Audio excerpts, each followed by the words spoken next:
YouTube. Here is a workout session of mine that is focused on injury prevention, specifically lower back rehab, as well as improving my athletic performance for boxing. So follow along. If you have lower back pain or you have some sort of nagging injury and you want to improve your athletic performance and you want to build some muscle, this video is going to be for you. So starting off the workout, I started off with 15 minutes on the sled just to get myself warmed up. So going forwards and backwards, and then eventually switching to lateral sled. If you don't know how to do this, or if you don't have a sled belt, you can literally buy a dip belt and then buy a sled attachment for 15 bucks on Amazon. It's a great warm up. The reason I really like it is because number one, it's going to get your heart rate up, which is going to get you primed for the actual workout. And number two, it's going to double down as an exercise to strengthen your feet. One of the biggest problems we see with people nowadays that's affecting athletic performance and that's causing injuries and all sorts of shit is lack of foot strength from being in overly protective footwear all day, being in clunky Nikes with hella sole padding and shit like that. It's atrophying your foot muscles, which leads to issues up the chain like lower back pain. And for me specifically, I broke my ankle years back, which created a number of compensatory movement patterns because of a weak ankle and a weak foot. So it's something that I really have to pay attention to. And that's also why you see me doing these pogo hops here. This is also going to double down as a way to strengthen your feet. For those of you who are boxers or you're competing in some sort of combat sport, you know how important foot and ankle strength is. Everybody jumps rope in those sports. But the thing about jumping rope is a lot of ego can be attached to it. And also it's used more as a form of cardio. When you're doing these pogo hops here, you're really focused on technique. You're not focused on height. You're not focused on getting cardio in either. So you're really just going to get the most effective stimulus for those tendons, those ligaments in your feet and in your ankles. So you see me doing a number of different jumps here, laterally, forwards and backwards. And then, of course, the rotational. You want to stress your ankle in as many different ways as possible. And for those of you who are just focused on building muscle, maybe you want to get a little bit more athletic, or maybe you have some sort of injury, this is still an exercise that everybody should be doing. Jumping is the foundation of youth. Everybody should be jumping in some capacity, and these pogo hops are the easiest introduction into that because they're very low amplitude, meaning you're not getting very high off the ground. So they're not going to stress you overly much, and they're gonna lay the foundation to allow you to transition into those bigger jumps, those box jumps and whatnot. So this is something I would highly recommend. This is something I do. This is something I have the people who I train, who are athletes, do.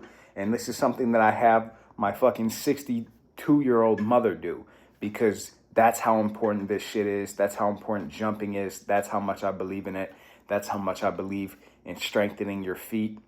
You know, you see me doing a number of different variations here. Now doing the single legs, which are even more challenging. If you're just getting into it, start off with the double leg and do that for 4, 5, maybe even 6 weeks, or until you feel like you can progress it safely. The big thing is you don't want to progress these exercises too quickly, because you will just create more movement compensation patterns. You want solid movement here. That's why we're not just doing jump rope either, is because I'm focusing on solid movement. I do a lot of jump rope, but here I'm focused on solid movement, not necessarily getting a cardio workout, just actually being able to hone in on the muscle. So that's it for the plyometrics. Getting into the strength side of the workout, we're doing some eccentric back squats. So again, those are 25-pound plates. And at this point in my training, guys, right now, I'm dealing with some lower back issues. It's getting significantly better. But the reason why I'm doing these squats and these deadlifts in the first place are because as somebody with lower back pain, doing these is going to help me ingrain proper movement patterns. So if you are somebody with lower back pain or some sort of injury, doing these basic exercises is so key, because ingraining those proper movement patterns on a squat or on a hinge is what's going to teach you how to do more complex movements like jumps, and even just be able to load heavier weights on these squats and be able to get out of pain. You have to master these basic fundamental movements. So that's why you see me doing this real slow tempo here. Doing the eccentric tempo can also be used as like an overload technique for people trying to build explosiveness. That's one thing I have some of the people who I train who are athletes do, is using eccentric tempo, go 4 or 5 seconds on the way down, explode up. And that's going to teach you how to absorb force, which is going to be a very beneficial and critical part of athletic training. But for me, in this case, I'm just doing the slow tempo on these exercises to hone in on proper movement, to make sure I'm in the right positions, because if I'm moving too fast, I'm not going to be able to focus as much on my form. So that's what you see me doing here too on the RDLs. Well, Finn, shouldn't you not be deadlifting if you have back pain? It's actually quite the opposite, because you want to strengthen your posterior chain. You want to strengthen your glutes.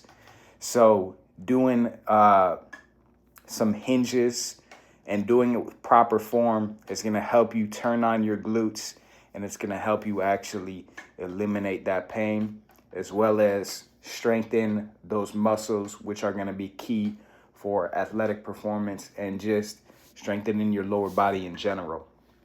So that was pretty much it for the workout. It was pretty quick. I didn't have that much time. I think it went over just an hour, and I finished it off with just a little accessory work. So here you see me doing the neck curls, just focusing on, really slowing it down, not using my core, not using my arms to lift that weight up, but strictly trying to use my neck. For me, this is something extremely important in my boxing, because it's going to allow me not to fucking move my head as much when I get hit. The first couple times I went into sparring, my head was moving like a fucking bobblehead. And, it hurt me quite a bit. So I do this superset pretty regularly, at least twice a week. Neck curls into neck bridges. That's going to strengthen both the front flexors of the neck and the back extensors of the neck. And even if you're somebody who is not boxing or you're not as focused on athletic performance, the neck is still extremely important for injury prevention and for keeping yourself healthy, because most people are hunched over at a desk all day, and they have text neck from looking at their phone all day, which leads to muscular atrophy in these areas. So that was it for the workout. I supersetted the neck stuff with this hip flexor release. So just laying over a kettlebell looks extremely painful, right? And that's because it is. And it's going to help you get into those deep hip flexor muscles. Everybody is just stretching their hip flexors, but most people would be better off releasing their hip flexors, because stretching a tight muscle, or I guess it's not even a tight muscle, it's tight tissue. It's the tendons and ligaments and the fascia in that area. Trying to stretch it is not going to do much for you. But actually releasing it via the use of a lacrosse ball, a kettlebell, something like that, is going to help you break up those tissues, which is going to do a lot better job for you than stretching. So that's what you see me doing here on the ankles. Just doing myofascial release in some capacity is going to be key to keeping yourself young. I do at least 15 minutes every single day, because this shit is so important.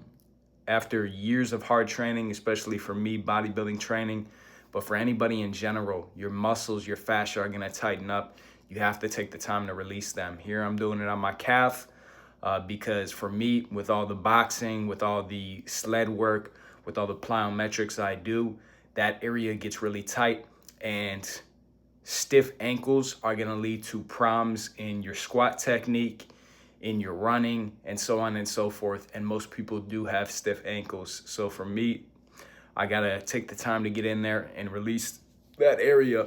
And that's pretty much it for the workout. So I'll leave it at that. If you guys have any questions about this, leave it in the comments. Let me know what other workout questions you guys have. And if you want to apply for coaching, you want to work with me directly, improve your athletic performance, build muscle, or just have better longevity, hit that first link in the description.